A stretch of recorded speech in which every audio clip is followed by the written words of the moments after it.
नमस्कार। सभी भारतीय भाई और बहनों को 75वें स्वतंत्रता दिवस की हार्दिक शुभकामनाएं। आज हम स्वतंत्रता पाने का 75वां स्वतंत्रता दिन मना रहे हैं, जिसे हम अमृत महोत्सव करके मना रहे हैं। और हमारी जो ये सरकार है वो कह रही है कि ये अमृत काल है। कितना अच्छा लगता है, अमृत काल है। सचमुच हम अमृत काल से गुजर रहे हैं। हमें बहुत वास्तव स्तर पर जाके सोचना होगा, क्या सचमुच ये अमृत काल चल रहा है? अभी हम रिसेंटली जो घटनाएं हैं उससे शुरुआत करते हैं। जैसे कि हमारे देश के जो प्रधानमंत्री हैं, उन्होंने कहा कि हम अमृत महोत्सव मना रहे हैं, तो तारीख 13 से 15 तक घर घर तिरंगा मुहिम हम शुरू करेंगे और शुरू हो चुकी है। अब ये बड़ा अजीब लगता है कि जो लोग राष्ट्रीय संपत्ति को बेच रहे हैं, कई तरीकों से, अलग अलग तरीकों से देश को लूटा जा रहा है, बेचा जा रहा है, देश की जनता को गुलाम बनाया जा रहा है। और ये बड़ी विडंबना है कि हम अमृत महोत्सव, स्वतंत्रता का अमृत महोत्सव मना रहे हैं। क्या सचमुच आज की तारीख में हम स्वतंत्र फील कर रहे हैं? खुली हवा में सांस ले पा रहे हैं, या कई तरह की चिंताएं या बोझ हमारे सर पर है? क्या जिन लोगों ने बलिदान दिया इस देश को स्वतंत्र कराने के लिए, क्या उनके उद्दिष्टों को हमने साध्य किया है? आज हमारे देश में जो लोकतंत्र है, जो हमने फ्रीडम पाने के बाद स्वीकार किया था कि हम लोकतंत्र से चुनाव करेंगे, हमारी सरकारें बनेगी, आपको क्या लगता है कि पूरी तरह से लोकतांत्रिक तरीके से हमारी सरकारें बन रही है? हम स्वतंत्रता दिवस का अमृत महोत्सव मना रहे हैं। जिस देश की सरकार ईवीएम मैनेज करके चुनकर आती है और सत्ता हासिल करती है, कैसे हम इसे कह सकते हैं कि हम स्वतंत्रता का अमृत महोत्सव मना रहे हैं?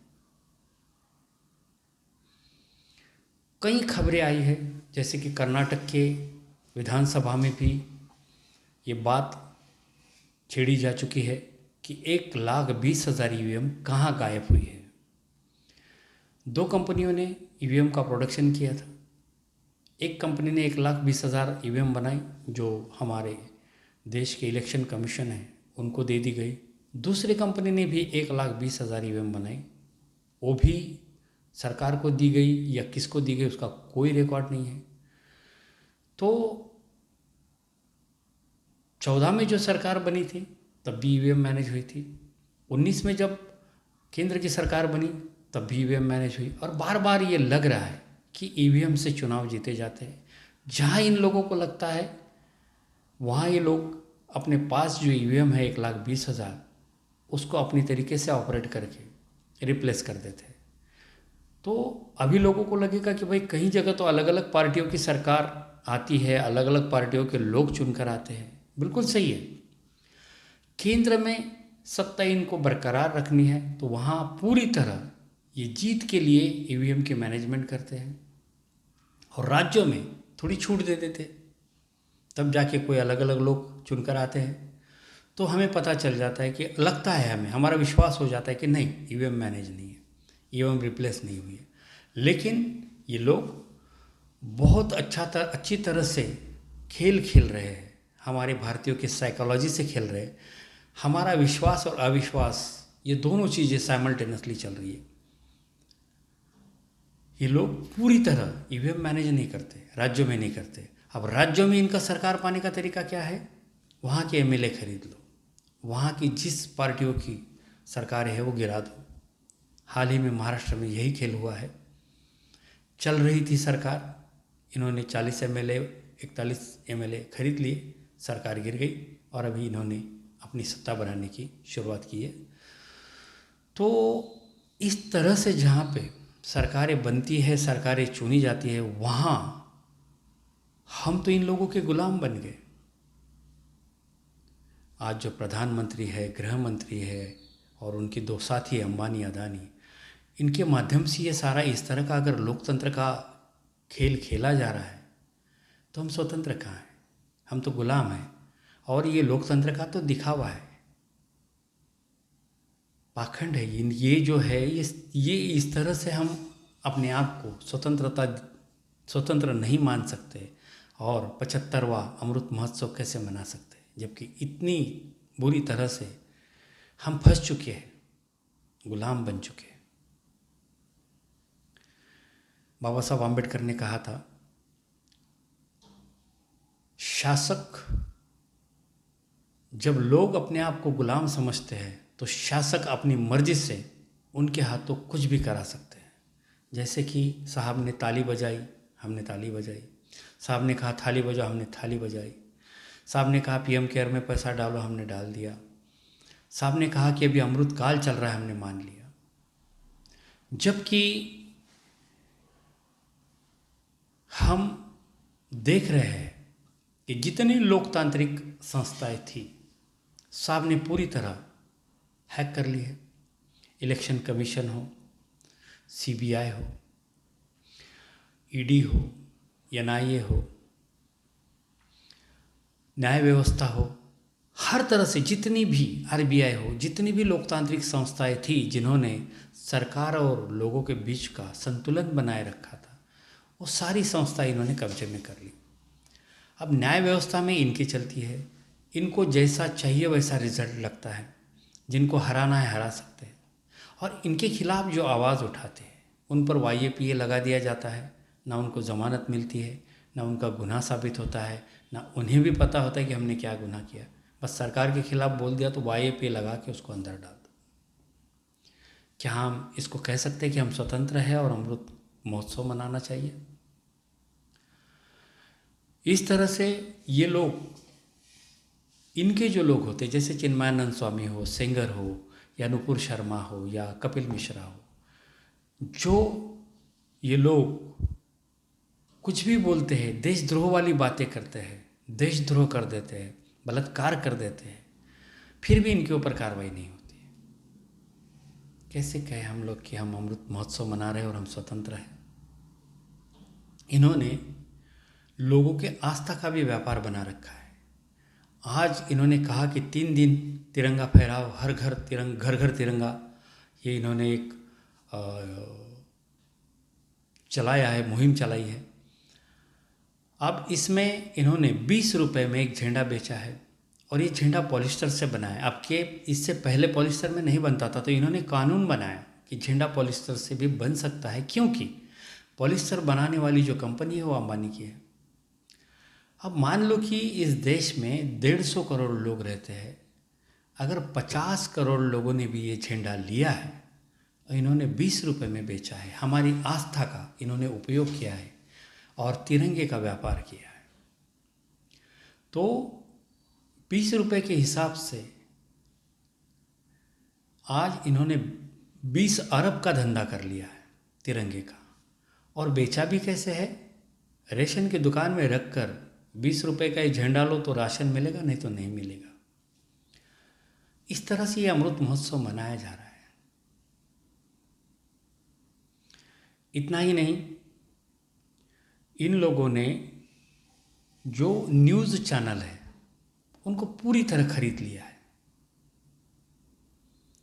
जो लोकतंत्र का पांचवा स्तंभ बोला जाता है उसे इन्होंने पूरी तरह खरीद लिया है।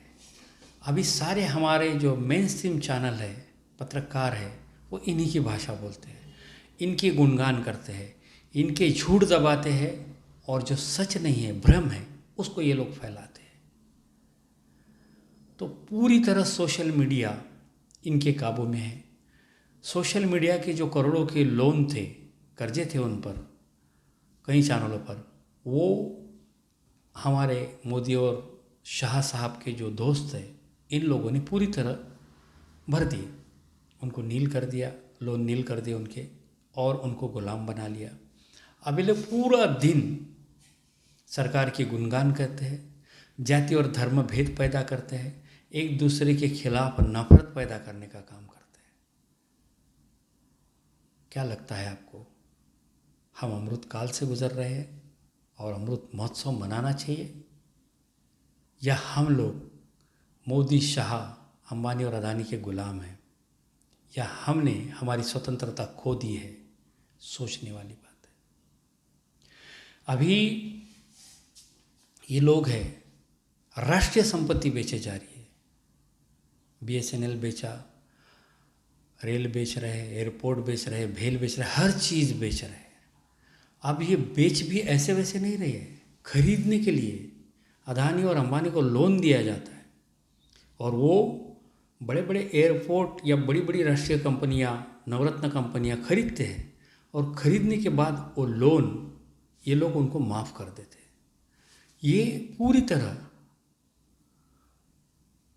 तरह फ्रॉड किए जा रहा है, पूरे देश के साथ फ्रॉड हो रहा है। क्या ये देशद्रोह नहीं है? और हम चुपचाप देख रहे हैं। इस तरह से इन्होंने कई राष्ट्रीय संपत्तियों को अंबानी और अदानी के हाथों सौंप दिया है, चाहे वो मुंबई का एयरपोर्ट हो। इतना ही नहीं, राष्ट्रीय संपत्ति खरीदने के लिए जो लोन लेते हैं, जो माफ़ किया जाता है, ये तो है ही, उसके बाद RBI पर ये लोग डाका डाल रहे हैं। RBI में जो सुरक्षित फंड था वो भी इन लोगों ने कई बार लिया है, हज़ारों करोड़ रुपए ले लिए। इतना ही नहीं, कुछ इनके गुजरात के रहने वाले जो लोग हैं, चाहे नीरव मोदी हो, माल्या हो, या बहुत सारे लोग हैं, जितने भी बड़े बड़े फ्रॉड हुए हैं वो सारे गुजरात से हुए हैं। और वो ज़्यादातर भगोड़े जो है, जिन्होंने हज़ारों करोड़ का लोन लिया और जो अभी देश छोड़कर भाग गए, वो सारे गुजरात के रहने वाले हैं। और गुजरात सरकार के आशीर्वाद से ही हुआ है, और अब भी हो रहा है। तो हज़ारों करोड़ के लोन इनको दिए जाते हैं, और ये सरकार का जो हिस्सा है, इन हमारे भाइयों का, गुज्जू भाइयों का जो हिस्सा है, इनको मिल जाता है, और उनको भागने के लिए मौका दिया जाता है, और वो पैसा फिर जनता से वसूला जाता है। तो इस तरह से बैंकों पर डकैती हो रही है, रॉबरी हो रही है, बैंक लूटे जा रहे हैं, RBI लूटा जा रहा है, और बाकी सारे बैंक में लूटे जा रहे हैं। संपत्ति भी बेची जा रही है, संपत्ति खरीदने के लिए पैसा भी, लोन भी हमारे बैंकों से मिल रहा है, वो माफ़ भी किया जा रहा है। ये कौन सा लक्षण है? ये स्वतंत्रता का लक्षण है, या देश गुलामी में हर कदम गुलामी में झोंका जा रहा है? वो है, इसको समझने की ज़रूरत है। तो हमारी जो मिलिट्री है उसको भी इन्होंने नहीं छोड़ा है। मिलिट्री के अब तक 3 दलों के 3 प्रमुख होते थे। इन 3 प्रमुखों को मैनेज करना डिफ़िकल्ट हो सकता है, तो इन्होंने चुपचाप से 3 दलों का और एक प्रमुख अपॉइंट कर दिया है, जो इनका अपना आदमी है। अब वो जो कहेगा वो तीनों दलों के प्रमुख मानेंगे। तो मिलिट्री का भी इस तरह से इन्होंने निजीकरण कर दिया है। कल जाके इससे भी ज़्यादा ये लोग मिलिट्री का निजीकरण करके वो भी कह देंगे देश को कि ये मिलिट्री को हमारे अंबानी जी जो है वो बहुत अच्छी तरह से सारी सेवाएं दे सकते हैं, तो आज से मिलिट्री इनके हवाले कर देते हैं। जैसे कि ऑर्डिनेंस फैक्ट्री, जो हमारे देश की सेना के लिए शस्त्र बनाते थे, बॉम्ब बनाते थे, ये ऑर्डिनेंस फैक्ट्री का निजीकरण कर दिया। अलग अलग लोगों के 7 कंपनियों में इसके 7 विभाग करके बांट दिया। ये बहुत बड़ा धोखा है देश के साथ। लेकिन इन्होंने ऑर्डिनेंस फैक्ट्री को निजीकरण, ऑर्डिनेंस फैक्ट्री का निजीकरण कर दिया। बड़े अच्छे शब्दों के साथ ये खिलवाड़ करते हैं और राष्ट्रीय संपत्ति को निजी हाथों सौंप देते हैं। अगर मान लो कि कभी किसी देश ने हम पर आक्रमण कर दिया और इन निजी कंपनियों ने शस्त्र निर्माण नहीं किए या कुछ गड़बड़ कर दी, तो क्या होगा? कोई भी लोग, कोई भी देश हमारे देश पर काबू पा लेगा। इस तरह से ये काम किए जा रहे हैं और हम अमृतकाल बोल रहे हैं, अमृत महोत्सव मना रहे हैं, जबकि हम गुलामी में फंस चुके हैं। अभी अभी जो एक बीमारी के नाम से, महामारी के नाम से इन लोगों ने पूरे देश को भयभीत कर दिया, लॉकडाउन में डाल दिया। सच देखो तो बीमारी थी ही नहीं। अब वो बीमारी में लोगों को गलत दवाई देकर मार डाला, उसका भी इन्होंने फायदा उठाया। अब लोगों को मरवाना ज़रूरी था, क्योंकि ये जो मुहिम है, ये जो महामारी है, ये न्यू वर्ल्ड ऑर्डर का एक हिस्सा है। मोदी जी ने लाल किले से और एक बार संसद में न्यू वर्ल्ड ऑर्डर का उल्लेख किया है, लेकिन उस पर विस्तृत में उन्होंने बात नहीं की और देश में किसी ने उनसे पूछा नहीं कि सर ये न्यू वर्ल्ड ऑर्डर क्या है। इससे उन्होंने कहा था कि हमें न्यू वर्ल्ड ऑर्डर के साथ जाना है, तो ये भी बताना ज़रूर था कि ये न्यू वर्ल्ड ऑर्डर क्या है। आप गूगल पर जाके या इंटरनेट पे जाके अगर सर्च करोगे तो आपको पता चलेगा न्यू वर्ल्ड ऑर्डर जो है वो डिपॉपुलेशन के लिए हो रहा है और इनको पूरे जो दुनिया की जो लोक संख्या है उसे बहुत कम करना है। ये अंतर्राष्ट्रीय षड्यंत्र है। इस पर रॉकेफेलर हो, ये बहुत सारी जो ऊपर की लॉबी है वो काम कर रही है। उनको लगता है कि ये जो लोक संख्या बढ़ चुकी है, ये कीड़े मकोड़ों की तरह ये जो अभी जनसंख्या बढ़ रही है, इनको जीने का हक नहीं। सांस लेने के लिए थोड़ी पृथ्वी को खुली कर देते। तो इस तरह इन्होंने एक महामारी का नाम करके लोगों को गलत दवाएं देके मरवाया, लोगों में डर पैदा किया और उस बीमारी से बचना है तो और एक कुछ डोज आपको लेने पड़ेंगे, 1, 2, 3। लोगों को 2 डोज दे दिए, तीसरा डोज भी शुरू हो गया, चौथा भी शुरू हो गया किसी किसी को। अब उस डोज की वजह से लोग हार्ट अटैक से मर रहे, ब्रेन हेमरेज से मर रहे, लोगों को लकवा मारा जा रहा है, बच्चों को भी दिया जा रहा है, जिससे बच्चों की भी मौत हो रही है, उनको भी लकवा मारा जा रहा है और भविष्य में कैंसर की बीमारी ज़्यादा फैलेगी। बहुत सारी जो बीमारियां हैं वो फैलेगी और हमें लगा कि ये मौत जो हो रही है वो हार्ट अटैक से हो गई, लेकिन हार्ट अटैक क्यों हुआ? इस जो दवा हमारे शरीर में छोड़ी गई है, ये महामारी का एक डर फैलाकर, उस जो दवा से खून में गांठें हो जाती है और रक्ताभिसरण की जो प्रक्रिया है उसमें वो बाधा पैदा करती है, उस वजह से हार्ट अटैक आता है। हम देख रहे हैं कि कई युवा 25 से 40 साल के लोग, लेडीज़ और जेंट्स दोनों, अचानक से हार्ट अटैक से मर रहे हैं। रोज़ कई खबरें आती है। जो सेलिब्रिटी मरता है तो सबको पता चलता है, लेकिन आम आदमी मरता है तो वो सीधे शमशान घाट पहुंचा दिया जाता है, किसी को पता ही नहीं चलता। तो मौत का जो रेट है, रेशियो है, वो बढ़ चुका है और हार्ट अटैक से ही ज़्यादा मौतें हो रही। लेकिन हम उसका पोस्टमार्टम नहीं करते कि हार्ट अटैक आया क्यों है। एक ही रीज़न मिलेगा, खून में गांठें बन चुकी है और ये डिपॉपुलेशन का एक फंडा है जो हम पर अमल किया जा रहा है। जब इतना बड़ा षड्यंत्र हमारे साथ हो रहा है कि हमको मारने के लिए हमारे शरीर में दवाई डाली जा रही है, दवाई डाल दी गई है और हमें ऐसा लगता है कि हम स्वतंत्र हैं, हम पूरी तरह गुलाम हो चुके हैं। इन 4 लोगों ने पूरे देश को कब्जे में कर लिया है। हम अब जो जी रहे हैं, हमको लगता है कि हम स्वतंत्र हैं, लेकिन हम गुलाम बनते जा रहे हैं, गुलाम बन चुके हैं। हमारी जनता वही सोचती है, वही करती है जो ये लोग बोल रहे हैं। ये भी गुलामी है। हम मानसिक रूप से, बौद्धिक रूप से गुलाम हो गए हैं। अब इतना ही नहीं, इन्होंने सब कुछ बिगाड़ दिया है। हमारे देश में क्या ठीक है बताइए? शिक्षा व्यवस्था का बेड़ा गर्क कर दिया। शिक्षा व्यवस्था जिस देश की खराब हो जाए या किसी देश को बर्बाद करना हो तो उस देश की शिक्षा व्यवस्था को खराब कर दो, वो देश ऑटोमेटिकली बर्बाद हो जाएगा। इन्होंने वही किया है। एक तो हमने स्वतंत्रता पाने के बाद शिक्षा व्यवस्था में कोई परिवर्तन नहीं किया। जैसे साल 2 साल का या 200 साल का उपवास छोड़ने के लिए लोग भूखे होते, उस तरह से हमारे सरकार में आए हुए लोग टूट पड़े करप्शन पे, पैसा कमाने में। और इन लोगों ने उसी पर फोकस कर लिया कि सत्ता हाथ में आई तो खाना है, बहुत खाना है, बहुत पैसा कमाना है, चाहे वो किसी भी पार्टी के हो या कोई भी हो। ज़्यादातर सरकारें हमारे देश में करप्शन के लिए बनी थी, बनी है, बन रही है। तो तब भी इन लोगों ने शिक्षा व्यवस्था में बदलाव करना चाहिए, क्योंकि मैकेले की जो सिस्टम थी उसमें ज्ञान नहीं मिलता था, एक प्रमाण पत्र मिलता था, ज्ञान उन्हें देना ही नहीं था। हमने उसी सिस्टम को फॉलो किया, उसी शिक्षा व्यवस्था को आगे बढ़ाया। अभी हमारे देश में क्या मिलता है, नौकरी के लिए प्रमाण पत्र मिल जाता है, ज्ञान नहीं मिलता है। आपने देखा होगा कि कई पढ़े लिखे लोग गंवार लोगों से, अनपढ़ लोगों से भी गए गुजरे हैं, तो उसका कोई फ़ायदा नहीं है। हम लोग खाली नौकरी के लिए पढ़ते, ज्ञान के लिए नहीं पढ़ते। तो इन्होंने शिक्षा व्यवस्था पूरी तरह बर्बाद कर दी।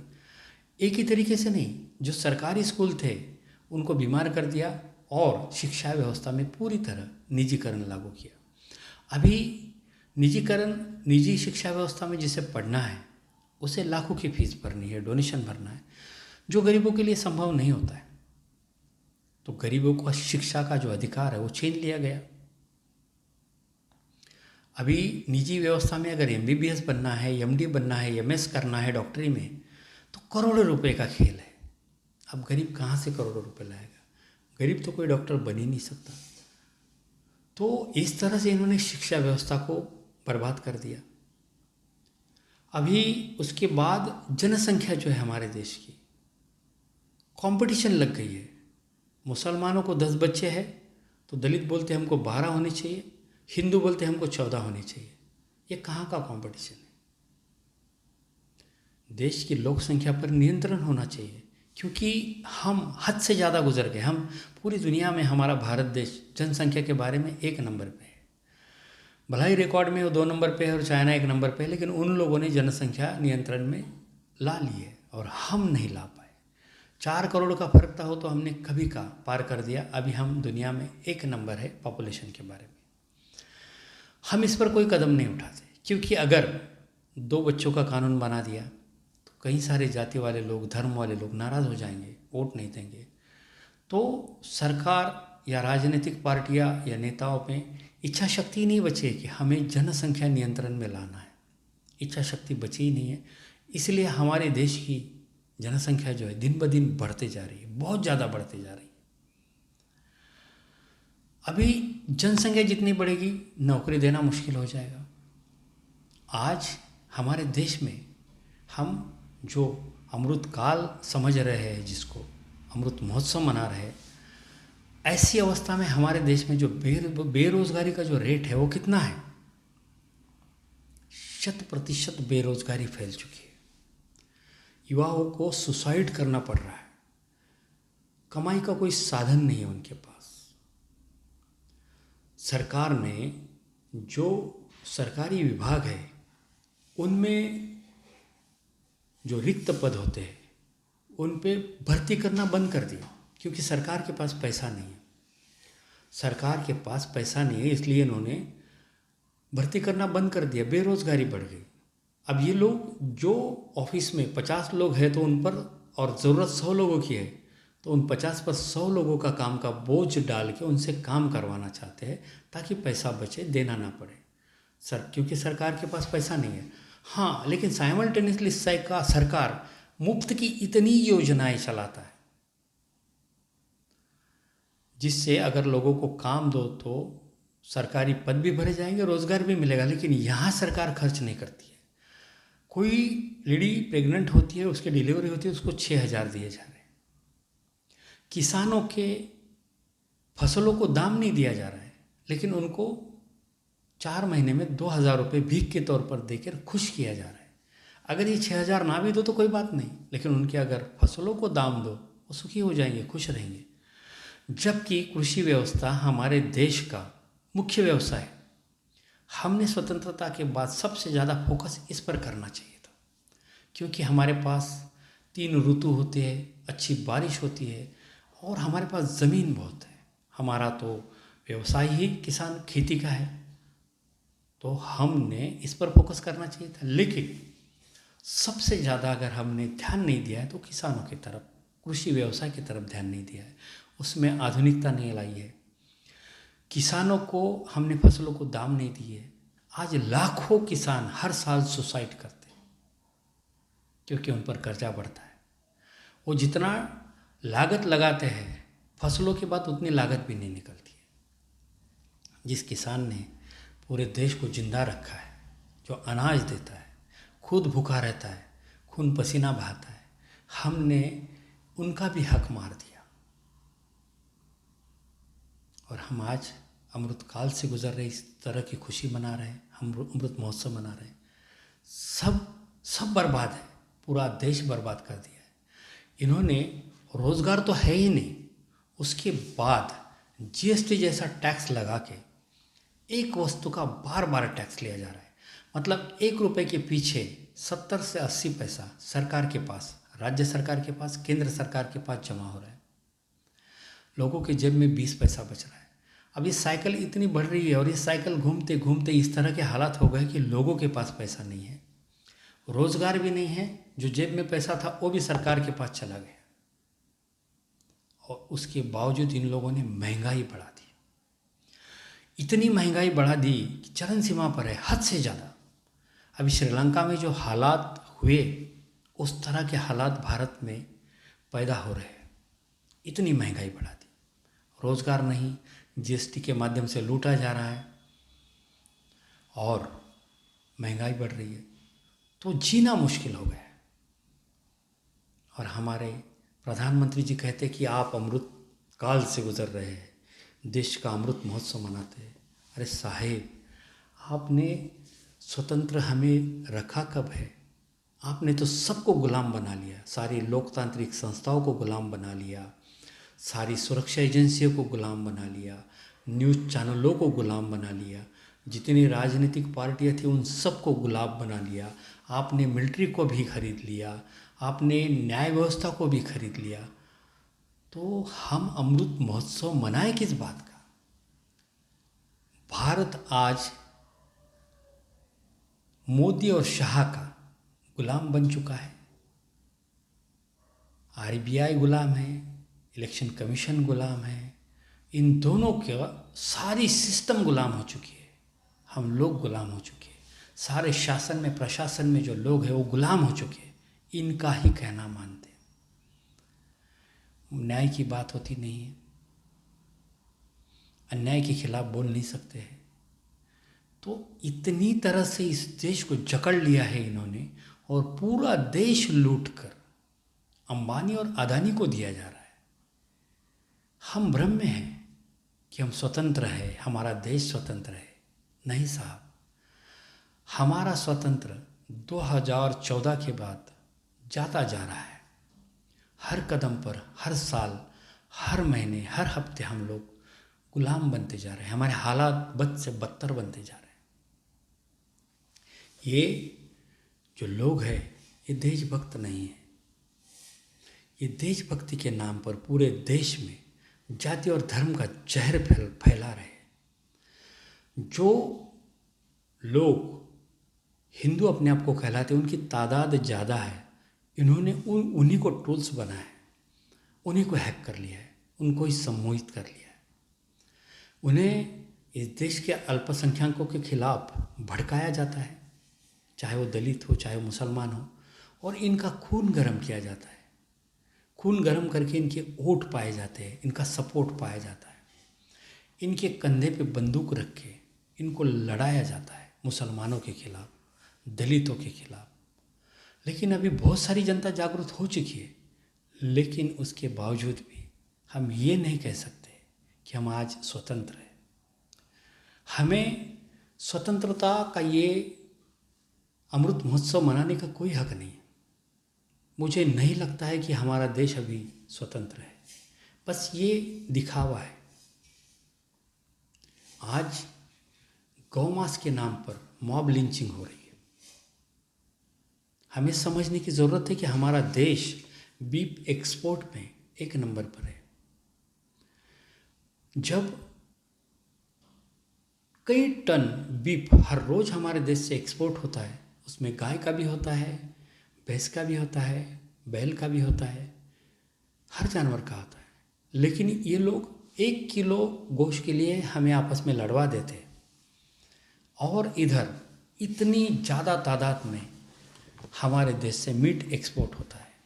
इनसे हमारे साहिब जो है 200-250 करोड़ का चंदा लेते हैं, वो पाप नहीं है।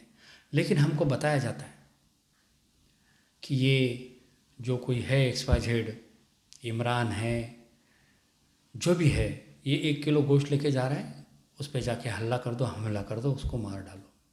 और ऐसा हो रहा है। हमें समझने की ज़रूरत है कि ये टनों से बीफ एक्सपोर्ट करते वो पाप नहीं, लेकिन कोई 1 किलो लेके जा रहा है तो उसको पाप बताकर हमें लड़वाया जा रहा है। RSS जो है, हमने देश में कई घातक विघातक संगठन देखे हैं, आतंकवादी देखे हैं, बहुत सारे खूंखार संगठन हैं, लेकिन वो RSS के सामने कुछ भी नहीं है। वो लोग खुद बंदूक उठाते हैं, खुद गोलियां मारते, खुद गोलियां खाते, कईयों को मारते और मर भी जाते। ये लोग ऐसे नहीं है, ये खुद कभी नहीं मरते। ये ह्यूमन साइकोलॉजी का अच्छी तरह से उपयोग करते हैं। बंदूक औरों के हाथ में देती है, उनसे गोली मरवाती है, सामने मरने वाला भी कोई और होता है। ये किसी पर गोली भी नहीं चलाते, ना मरते भी नहीं है। लोगों के ह्यूमन साइकोलॉजी का उपयोग करके उनको सम्मोहित करते, उनको भड़का के उनके हाथों अपने ही भाइयों पर गोलियां चलाते और अपना हित पूरा कर लेते। इतना खुखार संगठन है। इन्होंने अपना जाल पूरी तरह फैला चुके ये लोग। पहले पायदान पर ऐसे लगता है कि इनके जैसा राष्ट्रभक्त संगठन कोई नहीं है। पहले आप में राष्ट्रभक्ति के लेसन आपको दिए जाते हैं। जैसे आप पर पूरा काबू कर लेते हैं, उसके बाद बोलते हैं कि आपका मुसलमान दुश्मन है, और फिर मुसलमानों के खिलाफ आपको भड़काना शुरू कर देते हैं। ये लोग जो है खुद को राष्ट्रभक्त बताते हैं। जो भी आज सत्ता में है, बीजेपी वाले, ये लोग राष्ट्रभक्ति पूरे भारत को सिखाते हैं। RSS राष्ट्रभक्ति सिखाते हैं। इनका राष्ट्रभक्ति से, राष्ट्र प्रेम से, राष्ट्र से कोई लेना देना नहीं है। ये लोग शोषक है, पूंजीवादी है। इनको सत्ता चाहिए, पैसा चाहिए, और इसके लिए ये सारे खेल खेलते हैं। लोगों के साइकोलॉजी के साथ खेलते हैं, लोगों के आस्था के साथ खेलते हैं, उनके विश्वास के साथ खेलते हैं, उनकी भावनाओं के साथ, उनकी संवेदनाओं के साथ खेलते हैं। ये हिंदुत्व जो है इनका, हमें बोलते हैं कि हिंदुत्व है, हम हिंदूवादी हैं, हमें हिंदू राष्ट्र बनाना है। मुझे बताइए, बीजेपी में कितने मुस्लिम नेता हैं? बीजेपी के कितने हिंदू नेताओं की बेटियां मुसलमान लोगों से शादी कर चुके हैं? इनके कई बेटे हैं बीजेपी के और RSS के, जिनकी बहू मुस्लिम समाज से है।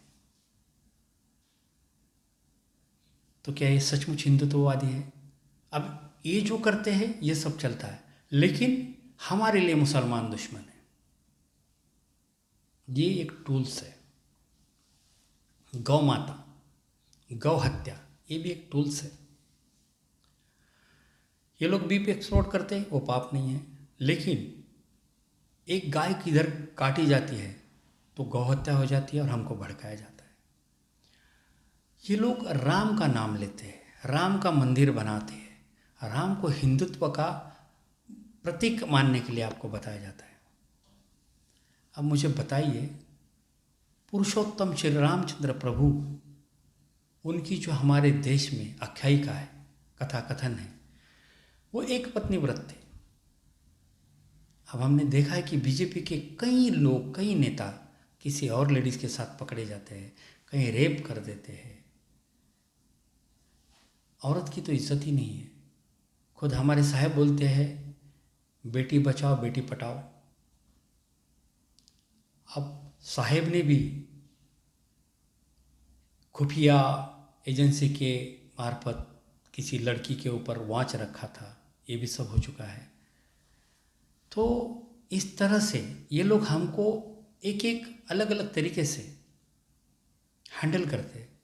नाम श्री रामचंद्र प्रभु का लेते हैं, लेकिन इनका काम वैसा कुछ नहीं है। क्या होता है कि 100 लोग हैं, 100% लोग हैं, उसमें से कुछ श्री रामचंद्र प्रभु के नाम पर बेवकूफ़ बन जाते हैं, वोट दे देते। कुछ गौ माता के नाम पर बेवकूफ़ बन जाते हैं, वोट देते थे। कोई मुसलमानों के खिलाफ भड़काने के बाद बेवकूफ़ बन जाते, इनको वोट देते थे। तो अलग अलग तरीके के ये टैबलेट यूज़ करते, टूल्स यूज़ करते, और 100% लोगों को मूर्ख बनाकर उनका सपोर्ट पा लेते। तो इस तरह की सारी स्ट्रैटेजी इस्तेमाल करके ये लोग पूंजीवादी है, शोषक है, शासक नहीं शोषक है, ये पूरे राष्ट्र का, हर इंसान का शोषण कर रहे हैं। हमें कह रहे हम अमृत महोत्सव मनाएंगे और ये अमृत काल चल रहा है। मेरे ख्याल से बीते 75 सालों से सबसे बुरी दौर से हम जा रहे हैं। हमारा जीडीपी गिर चुका है। इन्होंने नोटबंदी के नाम पे जो सबसे बड़ा घोटाला किया है, अभी किसी को पता नहीं है कितने नोट छापे गए, एक ही नंबर के, एक ही सीरीज़ के कितने नोट छापे हो, तो तभी पता चलेगा जब वापस नोटबंदी होगी और वो नोट जमा हो जाएंगे। और तब ये लोग बोलेंगे कि ये आतंकवादियों का काम है जिन्होंने ये नोट छापे, जो एक्स्ट्रा नोट आए हैं। अब किसी का किसी पर नियंत्रण नहीं, आरबीआई पर इनका ही काबू है पूरा। तो 2000 के नोट का जो सीरीज़ है 1 से 100 तक, और जो भी सीरीज़ है उसका एक बंडल छापा गया है या 100 बंडल छापे गए, किसी को कुछ पता नहीं।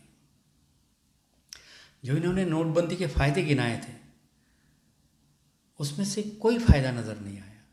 बस इतना ही पता चला कि इनको पुराने नोट गायब करके नए नोट लाने की ज़रूरत थी, छापने की ज़रूरत थी, उसके माध्यम से घोटाला करने की ज़रूरत थी। ना ब्लैक मनी आया, ना कुछ हुआ। इन्होंने ये भी कहा था कि हम विदेशों में जो काला धन है उसको वापस लाएंगे। अभी उस पर ये लोग ज़रा भी बात नहीं करते। 1000 से 1100 रुपये का सिलेंडर हो गया।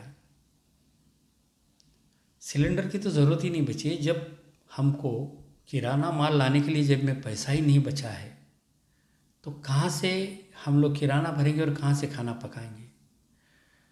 तो इस तरह से इन लोगों ने पूरे देश को गुलाम बना लिया है, पूरे लोकतांत्रिक संस्थाओं को गुलाम बनाया है, न्यूज़ चैनलों को गुलाम बनाया है, सारे शासन प्रशासन में बैठे हुए लोगों को गुलाम बना लिया है,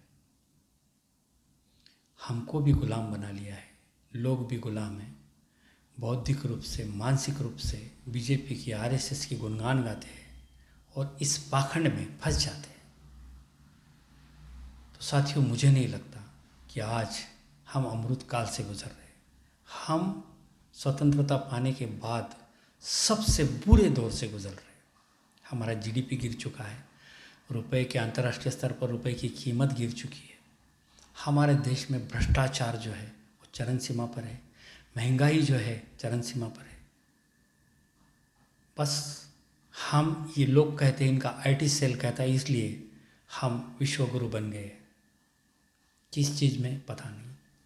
हमारे साहिब ने सारे देशों के साथ, जो हमारे आजू बाजू में है, जो दुनिया में है, उनके साथ इस तरह से संबंध बना रखे हैं कि कोई अगर देशद्रोही या किसी देश का एजेंट काम करता है दूसरे देश में जाकर, उस तरह से हमारे देश में, हमारे देश के साथ खिलवाड़ हो रहा है।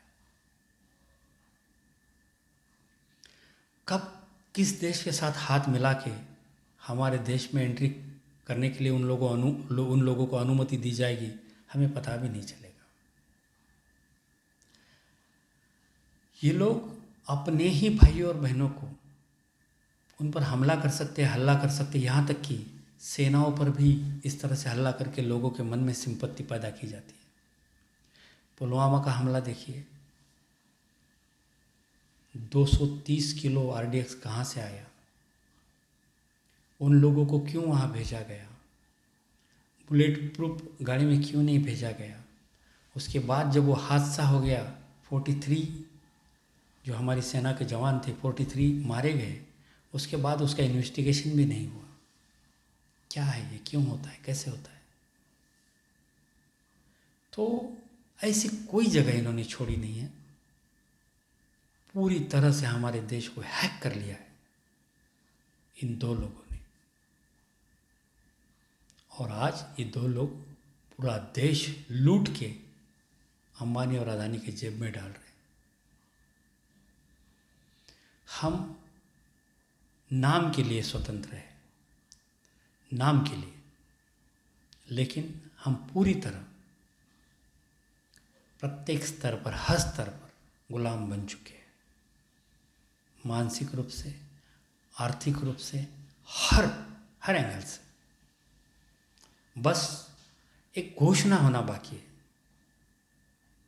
भारत का लोकतंत्र खत्म हो चुका है और अभी मोदी राजा बनेगा या राष्ट्रपति शासन लागू होगा, वो राष्ट्रपति बनेगा और यहाँ का लोकतंत्र का घोषणा हो जाएगी, खत्म हो जाएगा। शायद वो 24 में भी हो जाए या और 2-4 साल लग सकते हैं, लेकिन लोकतंत्र तो खत्म हो चुका है, लेकिन वो हिडन है, समझ में नहीं आता है।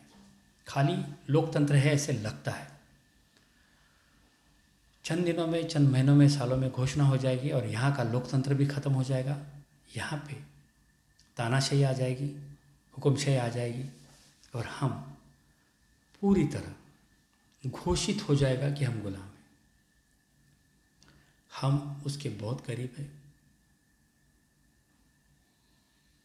तो आप सोचिए, आपको लगता है कि हम अमृत काल से गुजर रहे हैं और अमृत महोत्सव मनाना चाहिए तो ज़रूर मनाइए, लेकिन अगर आप एक जिम्मेदार नागरिक हैं, अपने आप को भारतीय समझते हैं, तो आपको बहुत गंभीरता से सोचना होगा कि हमें अमृत महोत्सव मनाने के बजाय फिर से देश को स्वतंत्र करने की ज़रूरत है। बहुत कुछ ज़्यादा नहीं करना है। ईवीएम के खिलाफ हम लोग सर्वोच्च न्यायालय में जाते हैं तो न्याय व्यवस्था इनकी है, हमें वहाँ पे कोई न्याय नहीं मिलता। करना क्या है, इनकी सरकार अगर ख़त्म करनी है, हमें करना क्या है, सिर्फ ईवीएम से होने वाले चुनाव पर बहिष्कार डालना है। कोई आंदोलन नहीं करना है, कहीं जाके अनशन नहीं करना है, ना इनको गोली मारने का मौका देना है, ना हमको धरना देना है, कुछ नहीं करना है। बस हमें डिक्लेयर करना है कि ईवीएम से अगर चुनाव होते हैं तो हम घर से बाहर नहीं निकलेंगे।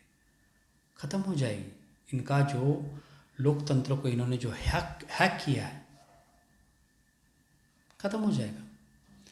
न्यूज़ चैनलों को इन्होंने जो खरीद लिया है और पूरे देश को जो ये भटका रहे हैं, कुछ नहीं करना है, कोई आंदोलन नहीं करना है। न्यूज़ चैनलों को बायकॉट करना है, न्यूज़ चैनल देखना बंद करना है, केबल कनेक्शन ही बंद कर देना है। बस ये चैनल जो है, इनका टीआरपी गिर जाएगा, इनको एडवर्टाइज नहीं मिलेगा और ये बर्बाद हो जाएगी। रहा ये हमारे टैक्स का गलत उपयोग करते हैं, जैसे केजरीवाल है, ये मोदी का दूसरा रूप है। ये बहुत सारे राज्यों में जाके मैं आपको मुफ्त में बिजली दूंगा, मुफ्त में पानी दूंगा। कहाँ से? तेरे जेब से नहीं। जो मेहनत करते हैं लोग दिल्ली में, पंजाब में, जहाँ भी मेहनत करते हैं और टैक्स भरते हैं, उस टैक्स का दुरुपयोग करके ये इंसान लोगों को मुफ्त में बिजली दे रहा है। अब वो फोकटे लोग होते हैं, फ्री वाले, मुफ्त वाले, उन्हें तो अच्छा ही है। वो घर में बैठ के हर चीज़, हर सुविधा मुफ्त में पा रहे हैं। अब ये हमारे टैक्स का पैसा उनके वोट पाने के लिए उन पर लुटा रहा है। हमें इस केजरीवाल के बारे में भी सोचना पड़ेगा, इसको भी असहयोग करना पड़ेगा। हमको इसे बताना पड़ेगा कि भाई, तो अगर इसी तरह हमारे टैक्स का पैसा लुटाता रहेगा वोट पाने के लिए, तो हम टैक्स क्यों भरें? हम असहयोग आंदोलन छेड़ देंगे। करना चाहिए, कई काम है और बहुत कुछ उसके लिए करने की ज़रूरत नहीं है, लेकिन हम जागरूक नहीं हैं। हमें अगर ये लोग कहते हैं कि तू ऐसा है, तू बड़ा है, हमारा देश विश्व गुरु बन गया, तो हम मान लेते कि विश्व गुरु बन गया। इनका आईटी सेल जो है ये बरगलाते रहता है, लोगों को भटकाते रहता है। इन्होंने भी इस देश के लोगों को मानसिक रूप से गुलाम बना लिया है। तो साथियों, हमको जाति से बाहर निकलना होगा, धर्म से बाहर निकलना होगा। इन लोगों ने एक क्षेत्र भी छोड़ा नहीं है। हमारे ही जाति के जो लीडर होते हैं उनको इन्होंने खरीद लिया है। हम हमारे जाति के लीडर के गुलाम हैं। वो जैसा कहता है, जैसा भटकाता है, जैसे भड़काता है हम भड़कते हैं, उसे इन्होंने खरीद लिया है। इनको हमारे जाति के लीडरों को प्रोग्राम दिया जाता है कि अभी देश को इस तरह से, इन लोगों को, आपकी जाति के लोगों को, आपके तबके को इस तरह से भटका दो, इनका ध्यान इस मुद्दे पर आकर्षित कर लो। हम आकर्षित हो जाते हैं। अभी बहुत सारा जो पिछड़ा वर्ग है, ब्राह्मण विदेशी, हम मूल निवासी, इस पे लगा हुआ है। आप मुझे बताइए, एक तो आरएसएस में सारे के सारे ब्राह्मण नहीं है, बीजेपी में सारे के सारे ब्राह्मण नहीं है, जो हमारे देश का प्रधानमंत्री मोदी वो खुद ब्राह्मण नहीं है, और बाकी कई सारे मुस्लिम नेता हैं, बाकी कई सारे ओबीसी नेता हैं। तो ये सारे ब्राह्मण नहीं हैं। आपको बेवकूफ़ बनाया जाता है ब्राह्मणों के नाम पे कि ब्राह्मण ने ऐसा किया, ब्राह्मण हम पर नियंत्रण करता है। ये शोषक लोग हैं, ये पूंजीवादी लोग हैं, ये सत्तावादी लोग हैं। ये सारे टूल्स इस्तेमाल करते और हमारे साथ खेलते, खिलवाड़ करते। हम ये जो कहते हैं, तो इन्होंने हमारी जाति के लीडरों को, धर्म के ठेकेदारों को खरीद रखा है और हमको भटकाने का काम करते हैं। आपको इन्हें भी समझना होगा और ये जाति के लीडर को सबक सिखाना होगा, उसकी गुलामी से आज़ाद होना होगा, धर्म के ठेकेदारों से आज़ाद होना होगा, अपने आप को भारतीय समझना होगा। अभी आप जो अपनी जाति से अपनी पहचान बताते हो, अपने धर्म से अपनी पहचान बताते हो, क्या ये देशद्रोह नहीं है? और अगर किसको अपनी जाति पर और धर्म पर इतना ही अभिमान है तो वो अपने लिए हमारे देश का कुछ हिस्सा जीत के दिखाए कि भाई हमको यहाँ पे खलिस्तान, बुद्धिस्तान, मुस्लिमस्तान या जो भी है, जिसको भी लगता है, हिंदुस्तान, जिसको भी लगता है कि हमें हमारे जाति का एक देश निर्माण करना है, तो हमारे भारत भूमि का कुछ हिस्सा जीत के दिखाए हमारे मिलिट्री के साथ लड़के। रहते हो भारत भूमि पर, बात जाति की करते हो, बात धर्म की करते हो, कैसे संभव है? खाते हो भारत भूमि का, रहते हो भारत भूमि पर, और बात अपनी जाति के और धर्म की कहते हो। जो इंसान सचमुच अपने आप को भारतीय समझता है वो देशभक्त है, और जो इंसान अपने आप की पहचान जाति से और धर्म से बताता है, जो अपने आप को इस देश का मानने के लिए तैयार ही नहीं है, खुद को भारतीय मानने के लिए तैयार ही नहीं है, वो हर इंसान देशद्रोही है, चाहे वो कोई भी हो। तो साथियों, हर चीज़ को आपको रूट कॉज में जाके सोचना पड़ेगा, समझना पड़ेगा। जब तक आप इनके इशारों पे सोचोगे, इनके इशारों पे समझोगे, इनके दिमाग से सोचोगे, इनके पॉइंट ऑफ व्यू से सोचोगे, तब तक आपको इनका षड्यंत्र समझ में नहीं आएगा। हम पूरी तरह गुलाम हो चुके हैं, हमारे हाथ में कुछ भी नहीं है। आगे हम कितना दिन जिंदा रहेंगे, और इन्होंने जो शरीर में, हमारे शरीर में जो एक दवा डाली है, उससे कब मर जाएंगे हमको पता नहीं है। तो हमें सबसे पहले अपने आप को भारतीय बनना है, और ये जिस तरह से इन्होंने जाल बिछा रखा है, उस जाल को तोड़ना। और अगर हमने ऐसा नहीं किया और हम इन पाखंडियों के झांसे में आकर अमृत महोत्सव मनाएंगे, अमृत काल से गुजर रहे ऐसा फील करेंगे, तो ये झूठ है, ये भ्रम है, ये मृगजल है, सच्चाई नहीं है।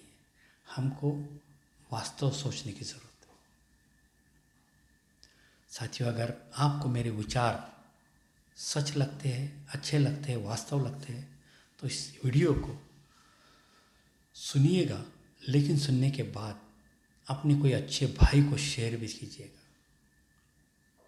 बहुत बहुत शुक्रिया, बहुत बहुत धन्यवाद। फिर से एक बार 75वें स्वतंत्रता दिवस की हार्दिक शुभकामनाएं देता हूँ और हम जल्द ही इस सारे माहौल से ऊपर निकलेंगे, ऐसी आशा करता हूँ। बहुत बहुत धन्यवाद, शुक्रिया।